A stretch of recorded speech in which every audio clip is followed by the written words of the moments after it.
శ్రీమాత్రే నమః. సద్గురు జ్యోతిషాలయం ఉగాది శుభాకాంక్షలు. ఇప్పుడు మనం పంచాంగ శ్రవణాన్ని తెలుసుకోబోతున్నాం. ఈ యొక్క శోభకృతనామ సంవత్సరంలో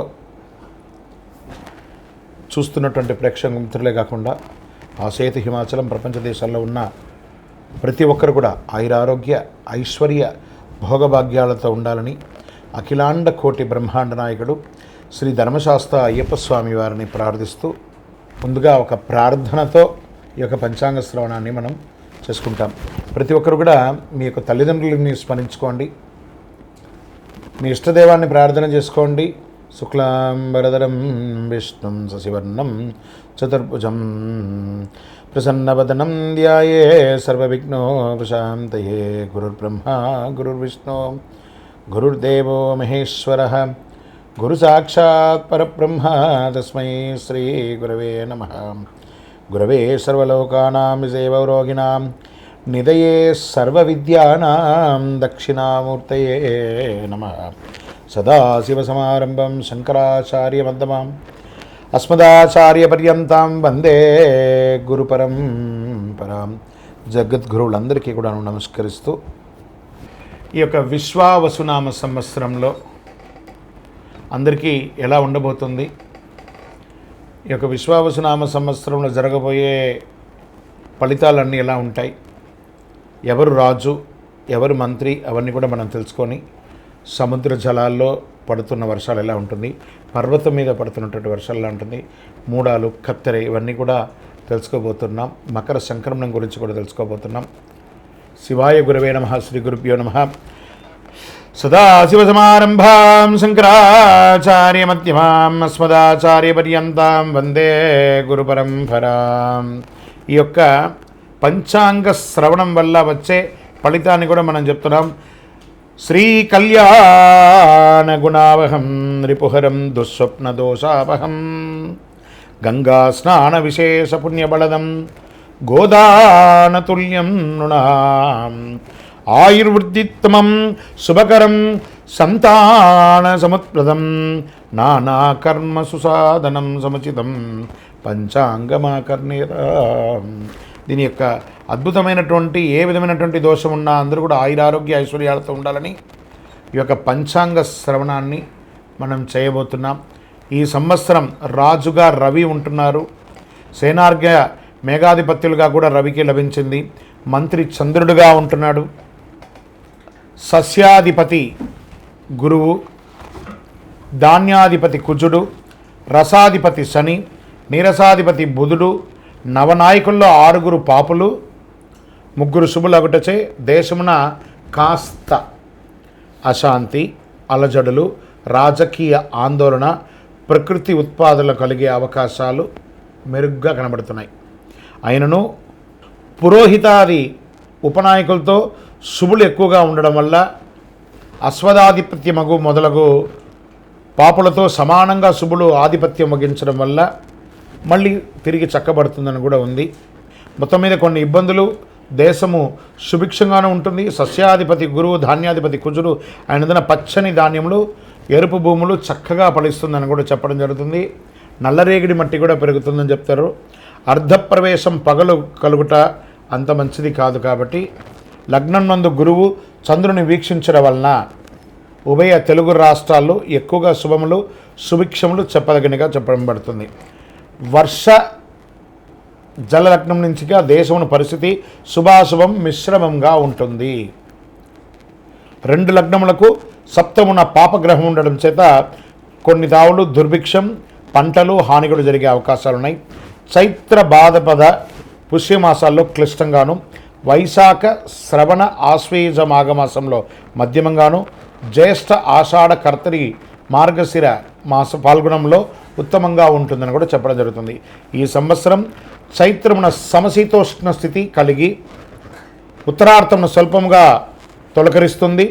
వైశాఖమున జ్యేష్ఠ పూర్వార్థమున గ్రీష్మాధిక్యం వాతాధిక్యం కలుగుతుంది. కొన్ని చోట్ల వడగళ్ళు వానలు కురిసే అవకాశాలు కూడా ఉన్నాయి. జ్యేష్ఠ ఉత్తరార్థమున తొలకరించి ఆషాఢమున బీజపాపముగా కలిగించు వర్షమును, శ్రావణ భాద్రపద పూర్వార్థమున సస్యానుకూలంగా వర్షాలు కురుస్తాయి అని ఆశ్వీజ మార్గశిర మాసంలో వాయు సహితంగా అంటే గాలితో కూడినటువంటి వర్షంగా ఉంటుందని కూడా చెప్పడం జరుగుతుంది. ఈ సంవత్సరము పశునాయకత్వం సంపూర్ణంగా యమునికి లభించడం వల్ల వర్షం పాడి పంటలు కాస్త మిశ్రమంగా కనబడుతుంది.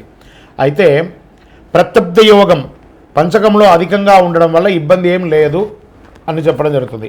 అడకం ఎక్కువగా కాలబ్రహ్మ హస్తగమనం ఉండట, దుర్భిక్షం మరియు వర్షాభావంలో కొన్ని ప్రదేశాల్లో అధిక వర్షాలు కాస్త ప్రకృతి విలయతాండం కూడా జరిగే అవకాశాలు ఉన్నాయని కూడా చెప్పడం జరుగుతుంది.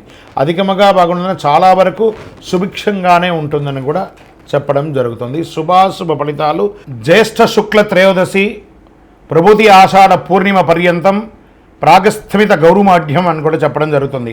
మార్గశిర శుక్ల సప్తమి ప్రభుతినామ బహుళ చతుర్దశి పర్యంతం ప్రాగస్థమిత శుక్రమౌఢ్యమి వైశాఖ శుక్ల సప్తమి ప్రభృతి జ్యేష్ఠ శుక్ల ప్రతిపత్ పర్యంతం వాస్తుకర్తరి వైశాఖ బహుళ పంచమి నుండి సరస్వతీ నదీ పుష్కరం భాద్రపద శుక్ల పూర్ణిమకు రాహుగ్రస్త సంపూర్ణ చంద్రగ్రహణం పాల్గొన శుక్ల పూర్ణిమకు గ్రస్థోదయ చంద్రగ్రహణం కలుగుతుందని పంచాంగంలో చెప్పబడుతుంది. ఈ సంవత్సరంలో పంచవత్సరాత్మలకు ద్వాదశ యుగంలో విశ్వే దేవతాగమగు ఈ 8వ యుగంలో చతుర్థము అనువత్సర సంజగ్నము ప్రజాపతి దేవతాగమగుణం శ్రీ విశ్వావసునామ సంవత్సరంలో ధాన్యాదానం చేసిన మహాపుణ్యమని ధాన్యమంతా కూడా దానం చేయడం వల్ల శాస్త్రములందు కూడా చెప్పడం జరుగుతుంది.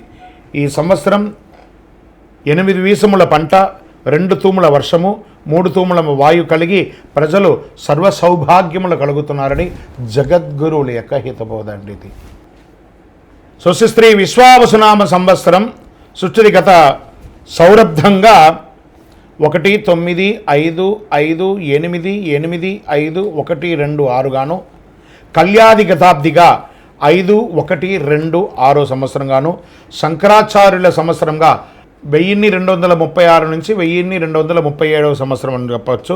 విక్రమాదిత్య సంవత్సరం 2082 శాలివాహన శక శతాబ్ది 1947 ఆంగ్ల శకాబ్ద 2025-27 భారతదేశ స్వాతంత్ర్యాబ్ది 78 సృష్ట్యాది అహర్గణ 7-1-4-4-0-1-6-8-9-2-6 సంవత్సరంగాను కలి అహర్గణ 1-8-7-2-2-9 గాను విశ్వావసునామ సంవత్సరం పొడవు 354 రోజులుగా నిర్ణయించడం అయింది. ఇది నిర్ణయించడం కదా, అలా వస్తుంది. ఆదత్రేయ ఫలం నిరుపతే చాంద్ర సౌరమానాభ్యాం విశ్వావసునామ సంవత్సర ఫలం అంటారు దీన్ని. ప్రభవాదిగా 39వ సంవత్సరం విశ్వావసు విశ్వేశాం వసు యసత్ అందరికీ ధనం కలిగిస్తుంది. విశ్వావసు సంవత్సరమున పంటలు మధ్యముగా ఉన్నా అల్పవృష్టి ఉన్నా కాస్త దొంగతనం చోరభయం రోగాదులు అధికంగా అయ్యే అవకాశాలుగా కూడా చెప్పడం జరుగుతుంది. ఈ యొక్క షష్టగ్రహ కూటమి కూడా ఉగాది రోజే అవుతుంది కాబట్టి కాస్త జాగ్రత్తగా ఆరోగ్యం పట్ల జాగ్రత్త వహించాలని కూడా చెప్పడం జరుగుతుంది. గురువు ఉదయాబ్ది ఫలం అనగా గురువు అస్తమించిన తర్వాత తిరిగి ఉదయించేటప్పుడు ఏ నక్షత్రంలో ఉదయిస్తున్నాడో ఆ నక్షత్రాన్ని అనుసరించి ఆబ్దం ఉంటుందన్నమాట. జూలై 9, 2025 గురు ఆరుద్ర నక్షత్రం 2వ పాదంలో ఉదయిస్తున్నారు. కావున మార్గశీర్షాబ్దం అని కూడా చెప్తున్నారు.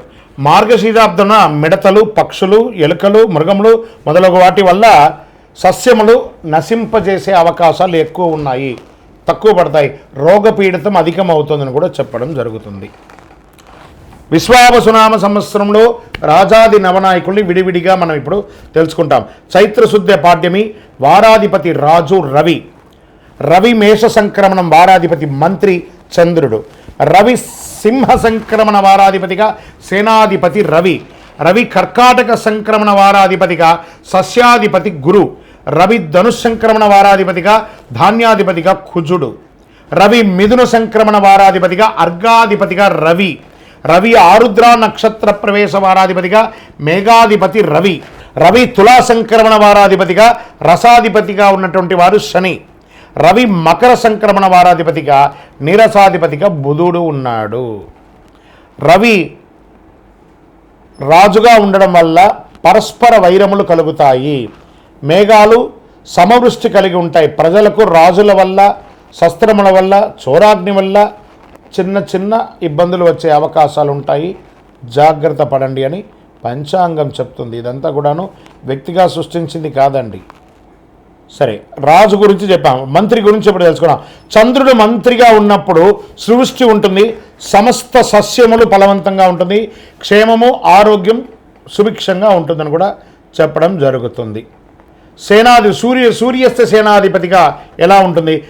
రాజు రవియే, సేనాధిపతి కూడా రవియే ఉండడం వల్ల సేనాధిపతి అయినప్పుడు రాజులకు పరస్పర యుద్ధం కలిగే అవకాశాలు ఉన్నాయి. మబ్బులు, వాయు పీడించే కొద్దిపాటి వర్షములు కురిసే అవకాశాలు, రక్తధాన్యములు సమృద్ధిగా పండుతాయని కూడా చెప్పడం జరుగుతున్నది. గురు సస్యాధిపతిగా ఉన్నప్పుడు వారి ఫలితం ఎలా ఉంటుంది? బృహస్పతి సస్యములకు అధిపతి అయినప్పుడు యవలు, గోధుమలు, శనగలు పూర్ణముగా పండుతాయి. పసుపు రంగు నేల చక్కగా పండుతుందని కూడా చెప్పడం జరుగుతుంది. కుజస్య దానాధిపతి ఎలా ఉంటుందని చెప్పి, కుజుడు ధాన్యాధిపతి అయినప్పుడు ముళ్ళగుల ధాన్యములు, స్వల్పధాన్యములు, సిరుధాన్యములు, ఎర్రని నేల సంపూర్ణంగా పండుతుంది అని కూడా చెప్పడం జరుగుతుంది. ఇక్కడ రవి అర్ఘ్యాధిపతిగా ఉన్నారు. వారి ఫలితం ఎలా ఉంటుందంటే, రవి అర్ఘ్యాధిపతి అయిన వెలలు, రేట్స్ అంతా కూడా తగ్గే అవకాశాలు ఉన్నాయి. వర్షములు తక్కువ కురుస్తాయి. ప్రజలు ఆకలి బాధ మరియు రాజులకు మంచి శ్రేయస్సు కలిగే అవకాశాలు కూడా చాలా బాగుందని కూడా చెప్పడం. సూర్యస్య మేఘాధిపతి, సూర్యుడే మేఘాధిపతిగా కూడా ఉంటున్నాడు. సూర్యుడు మేఘాధిపతి అయినప్పుడు వల్ల పంట స్వల్పంగా పండుతాయి, భయం అధికంగా ఉంటుంది, వర్షం తక్కువగా ఉంటుంది, ఖండవృష్టి కలిగి ఎర్రని ధాన్యం బాగా పండుతాయని కూడా చెప్పడం జరుగుతున్నాయి. శనీశ్వరుడు రసాధిపతిగా ఉంటున్నాడు. శని రసాధిపతి అయినప్పుడు నెయ్యి, నూనె, బెల్లము, తేనె మొదలుగా రసజాతులకు వెల లేకుండా ఉంటుంది, అంటే చాలా తగ్గే అవకాశాలు చాలా ఉన్నాయని చెప్తున్నాడు. బుధస్య నీరసాధిపతి, బుధుడు నీరసాధిపతిగా ఉండడం వల్ల ఈ ఉక్కు, ఖనిజములు, వివిధ ధాన్యములు సమృద్ధిగా ఉంటాయని కూడా చెప్పడం జరుగుతుంది. సో రాజాది నవనాయకుల్లో ఎవరెవరు ఎంతెంత ప్లేస్ తీసుకుంటున్నారంటే, రవి 4 ప్లేస్ని తీసుకుంటున్నారు, అంటే పోర్ట్ఫోలియో అంటారు చూసారా, ఈ పోర్ట్ఫోలియోస్ని వాళ్ళు విభజించుకున్నారు. రవి 4 పోర్ట్ఫోలియో, చంద్రుడు 1, కుజుడు 1, బుధుడు 1, గురువు 1, శుక్రుడికి ఈసారి ఏం లేదు, శని భగవానికి 1. నవనాయకుల్లో 3 నాయకత్వాలు శుభగ్రహాలు, 6 నాయకత్వాలు పాపగ్రహాలుగా వచ్చాయి. నవనాయకుల్లో పాపగ్రహ నాయకత్వం ఎక్కువగా ఉంది కనుక విష్ణు సహస్రనామము లేదా చండీ సప్తసతి పారాయణము ఇలాంటివి చేయడం వల్ల చాలా అద్భుతం జరుగుతుంది అని కూడా చెప్తున్నారు.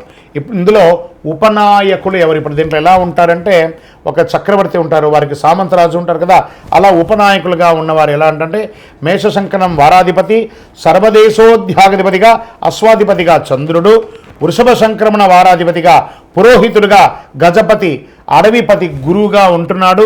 మిథున సంక్రమణ వారాధిపతిగా పశువులకు అధిపతి అయినటువంటి రవి ఉంటున్నాడు. కర్కటక సంక్రమణ వారాధిపతిగా దేవాధిపతి గురువు ఉంటున్నారు. సింహ సంక్రమణ వారాధిపతిగా పురుషాధిపతి రవి ఉంటున్నారు. కన్య సంక్రమణ వారాధిపతిగా పరీక్షకుడు గ్రామాధిపతిగా బుధుడు ఉంటున్నాడు. తులా సంక్రమణ వారాధిపతిగా వస్త్రాధిపతి, వస్త్రానికి శని భగవానుడు కూర్చున్నాడు. వృశ్చిక సంక్రమణ వారాధిపతిగా గ్రామపాలకుడు రత్నాధిపతిగా చంద్రుడు ఉంటున్నాడు. ధనుష్ సంక్రమణ వారాధిపతి వృక్షాధిపతిగా కుజుడు ఉంటున్నారు. మకర సంక్రమణ వారాధిపతిగా జంగమాధిపతి బుధుడుగా ఉంటున్నాడు. కుంభ సంక్రమణ వారాధిపతిగా గణకుడు, సర్పాధిపతిగా శుక్రుడుగా ఉంటున్నాడు. మీన సంక్రమణ వారాధిపతి దైవజ్ఞుడు, మృగాధిపతి రవిగా ఉంటున్నారు. చైత్రశుద్ధ పాడ్యమి వారాధిపతిగా రాష్ట్రాధిపతి శుభాధిపతి రవిగా ఉంటున్నారు. రవి ఆరుద్ర నక్షత్ర ప్రవేశం వారాధిపతి స్త్రీలకు అధిపతి అయినటువంటి వారు రవి ఉంటున్నారట. ఇక్కడ ఉపనాయకుల్లో ఎవరెవరు ఎంతంత పోర్ట్ఫోలియో తీసుకుంటున్నారు అని అంటే, రవి 7 స్థానాలను, చంద్రుడు 4 స్థానాలను, కుజుడు 1 స్థానాన్ని, బుధుడు 3 స్థానాలని, గురుడు 3 స్థానాలని, శుక్రుడు 2 స్థానాలని, శని భగవానుడు 1 స్థానాన్ని తీసుకొని 21 మంది ఉపనాయకుల్లో 12 నాయకత్వాలు శుభగ్రహం. చూడండి, 21లో డివైడ్ చేసుకుంటే 12 మంది క్షేమం చేసేవాళ్ళు. ఇక్కడ చూడండి, ప్రధానంలో కొంతమంది తక్కువ ఉండేసరికి దీన్ని ఏం చేస్తుందంటే, ఇది బ్యాలెన్స్ చేస్తుంది. అక్కడ చెడు వచ్చినా ఇక్కడ మంచి చేసేసరికి ప్రజలకి అద్భుతం జరుగుతుందని చెప్తుంది. సో 9 మంది నాయకత్వాలు పాపగ్రహాలుగా ఉన్నారు. మేఘాధిపతి నిర్ణయం ఎలా చెప్పడం జరుగుతుంది? 1947 × 8/9 = 6 శేషంగా చెప్పడం వల్ల నీలనామకో మేఘంగా చెప్పడం జరుగుతుంది. ఈ సంవత్సరం నీల పేరు గల మేఘంగా వర్షించును. దీని ఫలితం ఎలా ఉంటుంది అని అనుకంటే అడక చాలా అద్భుతమైనటువంటి వర్షంగా ఉంటుందని కూడా చెప్పడం జరుగుతుంది. అడకాది నిర్ణయం, నవనాయకుల రాజును బట్టి నిర్ణయించాలి. రాజు రవి కనుక అడక 2 ఎలా ఉంటుంది? 10 భాగాలు సముద్రంలో, 7 భాగాలు పర్వతాలపైన, 2 భాగాలు భూమిపైన వర్షం కురుస్తుంది. పశునాయక నిర్ణయం ఎవరన్నారంటే దానికి అధిపతి యముడుగా ఉన్నాడు. ప్రతి సంవత్సరం చైత్రశుద్ధ పాఠమి వారాధిపతి నుండి పశునాయకుడి యొక్క నిర్ణయం జరుగుతుంది. చైత్రశుద్ధ పాఠ్యమి వారాధిపతిగా రవి = యముడుగా పశునాయకుడుగా ఉంటున్నాడు. సూర్యకుజులు రాజులై యముడు పశుపాలకులు అవుతాడు. బుధ శనులు రాజులైనచో బలరాముడు, చంద్రగృహ శుక్రుడు రాజులైతే శ్రీకృష్ణుడు పశుపాలకులు అవుతారు. యముడు పశుపాలకుడు అయితే పశునాశనం జరిగే అవకాశాలు ఉన్నాయి, జాగ్రత్త పడండి. బలరాముడు పశుపాలకుడు అయితే వానలు బాగుంటుంది, గోపాలుడు పశుపాలుడు అయితే గోవులు పాలించబడతాయి. ఓకే, ఈ సంవత్సరం వచ్చే పుష్కరం దేనికి, ఏ నదికి వస్తుందంటే సరస్వతీ నదికి పుష్కరాలు వస్తున్నాయి. 14 మే 2025 బుధవారం శ్రీ విశ్వావసునామ సంవత్సరం వైశాఖ బహుళ విధియ నాడు గురువు రాత్రి 9:21 మిథున రాశి ప్రవేశం చేయడం వల్ల పుష్కర స్నాన ఆరంభం గురువారం అరుణోదయ వేళ నుండి అని చెప్పారు. 15 మే 2025 విశ్వావసునామ సంవత్సర వైశాఖ బహుళ తదియ గురువారం నుండి 26 మే 2025 వైశాఖ బహుళ చతుర్దశి సోమవారం వరకు సార్ధ త్రికోటి తీర్థ రాజ సహిత సరస్వతీ నదికి పుష్కరాలుగా నిర్ణయించడం అయింది. ఇక విశ్వావసునామ సంవత్సరంలో మైఢ్యమి, కర్తరి, గురుమూఢ్యమి, శుక్రమూఢ్యమి అంతా ఎలా వస్తుంది, ఈ రోజుల్లో ఏం చేయాలో చేయకూడదని ఉంటుంది కదా, అది ఎప్పుడు ఉంది, ఆ శుభకార్యాలు ఎందుకు చేయకూడదు, ఏ సమయంలో ఉండకూడదని ఇదివరకు మనం చెప్పున్నాం. కానీ డేట్ మాత్రం ఇప్పుడు మనం చెప్పుకున్నాం.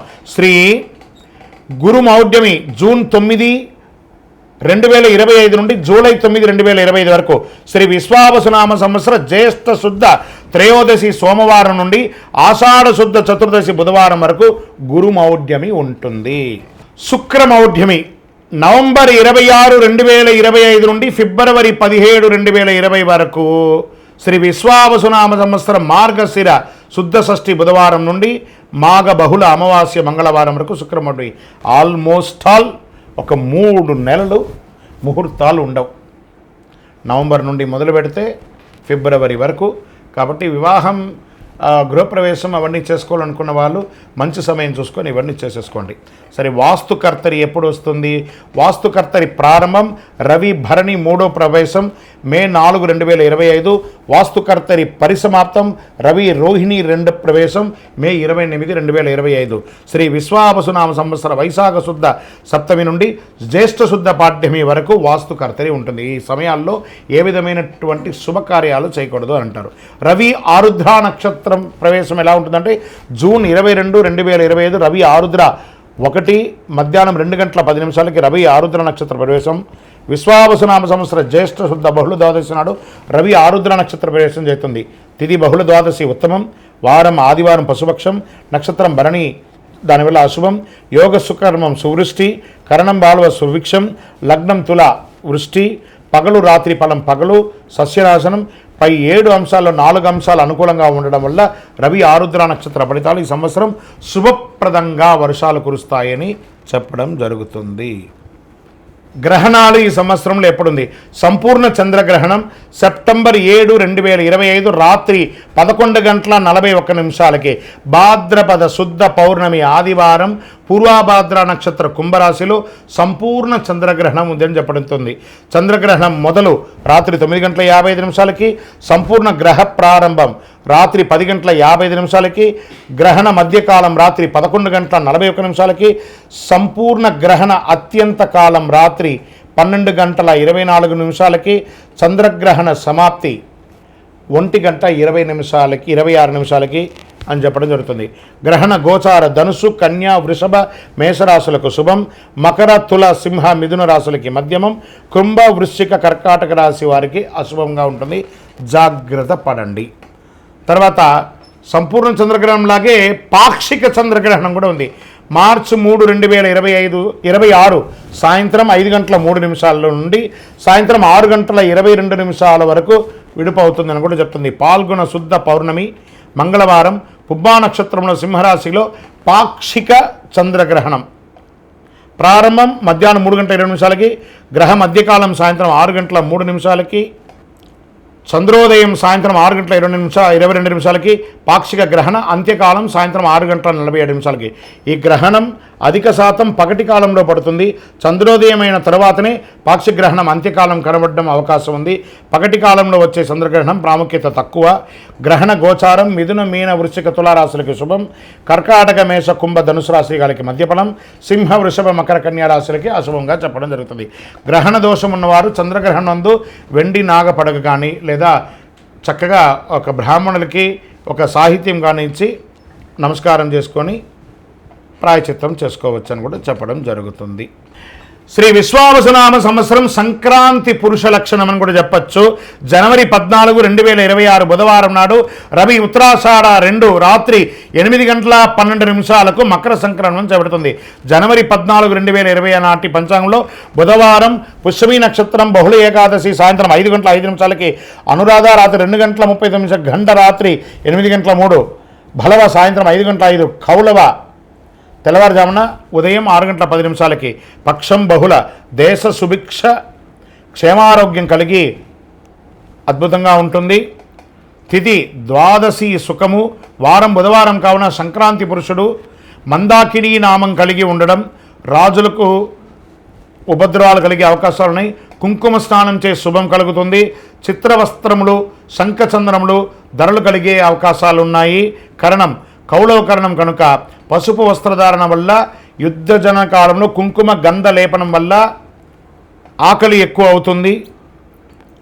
స్త్రీ పురుషులకు గొడవలు అయ్యే అవకాశాలు ఎక్కువ కనబడుతున్నాయి. వెండి ధరించడం వల్ల వెల పెరుగుతుంది. రాగి పాత్ర భోజనం వల్ల లోహనాశనం, భక్ష్యం భుజించడం వల్ల ప్రజాపీడ, మామిడి పండు భుజించడం వల్ల నటులకు ఇబ్బంది. కత్తి ఆయుధం ధరించడం వల్ల ప్రజలకు క్షుద్బాధ, వ్యాధి, అగ్నిభయం కలుగుతుంది. మకర సంక్రమణం వల్ల పీతఛత్రము వల్ల శుభము. వరాహ వాహనం ఎక్కడం వల్ల రాజపీడ, ప్రజాముఖంతో ఉండడం వల్ల, వర్షబలంలో అధికంగా నిల్చుని ఉండడం వల్ల సృష్టి, ఉత్తరగమనం వల్ల ఉత్తర దేశము సుభిక్షంగా ఉంటుంది అని కూడా చెప్పడం జరుగుతుంది. లగ్నం సింహ, పురుష చింతం. రాత్రి ఫలం శూద్రులకు ఇబ్బంది. సంక్రాంతి పుణ్యకాలం జనవరి 14, 2026 బుధవారం నాడు రవి ఉత్తరాషాఢ రాత్రి 8 గంటల 12 నిమిషాలకు మకర సంక్రమణం చేయబడుతుంది. ఇప్పుడు మనం ఈ యొక్క విశ్వావసునామ శ్రీ విశ్వావసునామ సంవత్సరంలో కందాయ ఫలములు, సంవత్సర ఫలాన్ని కూడా మనం చెప్పుకుంటున్నాం. అశ్విని నక్షత్రం కందాయ ఫలంగా 304, భరణీ నక్షత్రం 611, కృత్తికా నక్షత్రం 123, రోహిణీ నక్షత్రం 400, మృగశిర నక్షత్రం 712, ఆరుద్ర నక్షత్రం 224, పునర్వసు నక్షత్రం 501, పుష్యమి నక్షత్రం 013, ఆశ్లేష నక్షత్రం 320, మకా నక్షత్రం 602, పుబ్బా నక్షత్రం 114, ఉత్తరా నక్షత్రం 421, హస్త నక్షత్రం 703, చిత్తా నక్షత్రం 210, స్వాతి నక్షత్రం 522, విశాఖ నక్షత్రం 004, అనురాధ నక్షత్రం 311, జ్యేష్ఠ నక్షత్రం 623, మూలా నక్షత్రం 100, పూర్వాషాఢ నక్షత్రం 412, ఉత్తరాషాఢ నక్షత్రం 724, శ్రవణ నక్షత్రం 201, ధనిష్ఠా నక్షత్రం 513, శతభిష నక్షత్రం 020, పూర్వభాద్ర నక్షత్రం 302, ఉత్తరాభాద్ర నక్షత్రం 614, రేవతి నక్షత్రం 121. శ్రీ విశ్వావసునామ సంవత్సరం చైత్రశుద్ధ్య పాడ్యమి 1 ఆదివారం, 1 రేవతి నక్షత్రం, 27 ఇంద్రయోగం, 26 భవకరణం, 1 మొత్తం 56. విశ్వావసునామ సంవత్సరానికి వచ్చిన పదం బేసి సంఖ్య ధనలాభం, సరి సంఖ్య సమఫలం, 0 సంఖ్య శూన్యఫలం. మొదటి కందాయం 380 అయితే వ్యాధి, రెండవ కందాయం 730 అయితే భయం, మూడవ కందాయం 250 అయితే కీడు, 30 అయితే ఫలితం కూడా శూన్యమే. ఇది కందాయ ఫలం యొక్క ఉన్నది. ఆదాయ రాజపూజ్య వ్యయాలు. మేషరాశి ఆదాయం 2, వ్యయం 14, రాజపూజ్యం 5, అవమానం 7. వృషభ రాశి ఆదాయం 11, వ్యయం 5, రాజపూజ్యం 1, అవమానం 3. మిథున రాశి వారికి 14 ఆదాయం, వ్యయం 2, రాజపూజ్యం 4, అవమానం 3. కర్కాటక రాశి వారికి ఆదాయం 8, వ్యయం 2, రాజపుజ్యం 7, అవమానం 3. సింహరాశి వారికి ఆదాయం 11, వ్యయం 11, రాజపుజ్యం 3, అవమానం 6. కన్యారాశి వారికి ఆదాయం 14, వ్యయం 2, రాజపుజ్యం 6, అవమానం 6. తులారాశి వారికి 11 ఆదాయం, 5 వ్యయం, 2 రాజపుజ్యం, 2 అవమానం. వృశ్చిక రాశి వారికి 2 ఆదాయం, వ్యయం 14, రాజపుజ్యం 5, అవమానం 2. ధనుసు రాశి వారికి ఆదాయం 5, వ్యయం 5, రాజపుజ్యం 1, అవమానం 5. మకరం వారికి ఆదాయం 8, ఖర్చు 14, వ్యయం, రాజపుజ్యం 4, అవమానం 5. కుంభరాశి వారికి 8 ఆదాయం, వ్యయం 14, రాజపుజ్యం 7, అవమానం 5. మీనరాశి వారికి ఆదాయం 5, వ్యయం 5, రాజపుజ్యం 3, అవమానం 1. 2025-26లో మౌఢ్యమి కర్తమి పుష్కర గ్రహణ వివరాలలో ముహూర్తాలు ఎలా ఉన్నాయనేది మంత్ వైజ్గా ఉంటుంది. ముఖ్యమైనటువంటి చెయ్యకూడని ముహూర్తాలు చెప్పేస్తాను. చేసే ముహూర్తాలు మీ యొక్క పరిసర ప్రాంతాల్లో ఉన్నటువంటి గురువుల్ని సంప్రదించి మీ ఇంటి బ్రాహ్మణుల్ని వారికి నమస్కరిస్తూ వారి దగ్గర మీరు చేసే శుభకార్యం గురించి చెప్పి ముహూర్తాలు తీసుకోండి. గురుమౌఢ్యమి మళ్ళీ చెప్తున్నాం, జూన్ 9, 2025 నుండి జూలై 9, 2025 వరకు. శుక్రమౌఢ్యమి నవంబర్ 26 నుండి 25, నవంబర్ 26, 2025 నుండి ఫిబ్రవరి 17, 2026 వరకు. వాస్తుకర్తరి మే 4, 28 నుండి 2025, 25 వరకు ఉంటుంది. కాబట్టి ఈ రోజుల్లో ఏ విధమైనటువంటి ముహూర్తాలు లేవు. మిగతా రోజులలో మీ పరిసర ప్రాంతాల్లో ఉన్న గురువులను సంప్రదించి ముహూర్తాలు నిర్ణయించుకోండి. అందరూ కూడా యోగక్షేమంగా ఉండాలి. పంచాంగ శ్రవణం అనేది కొంచెం ఇలా మనం చెప్తూ ఉండగా కొంచెం ఏదో అర్థం కాని సబ్జెక్టుగా ఉంటుంది, కానీ ఇది వినాలట. ఇది వింటేనే మనం ఏంటో తెలుస్తుందని చెప్పేసి. ఇప్పుడు జనరల్గా మనం ఒక టెస్ట్కి మన శరీరంలో పోతే నఖశిక పర్యంతం ఎలా టెస్ట్ తీస్తే చాలా రిపోర్ట్స్ ఇస్తారు, మనకి అర్థం కాదు. కానీ డాక్టర్ చూసి ఇది అని చెప్పేస్తారు. అలా అది అర్థం కాకపోయినా పంచాంగ శ్రవణాన్ని కనీసం సంవత్సరంలో ఒకరోజైనా వినాలి. ఈ పంచాంగ శ్రవణం విన్న ప్రతి ఒక్కరు కూడాను ఆయురారోగ్య ఐశ్వర్య భోగభాగ్యాలతో ఉండాలని అఖిలాండ కోటి బ్రహ్మాండ నాయకుడు శ్రీ ధర్మశాస్త్ర అయ్యప్ప స్వామి వారిని మీకోసం ప్రార్థన చేస్తూనే ఉంటాను. అందరూ క్షేమంగా ఉండండి, కరుంగాళి మాల ధరించండి, ఆరోగ్యంగా ఉండండి, ఐశ్వర్యంగా ఉండండి, సంపన్నంగా ఉండండి. విజయోస్తు.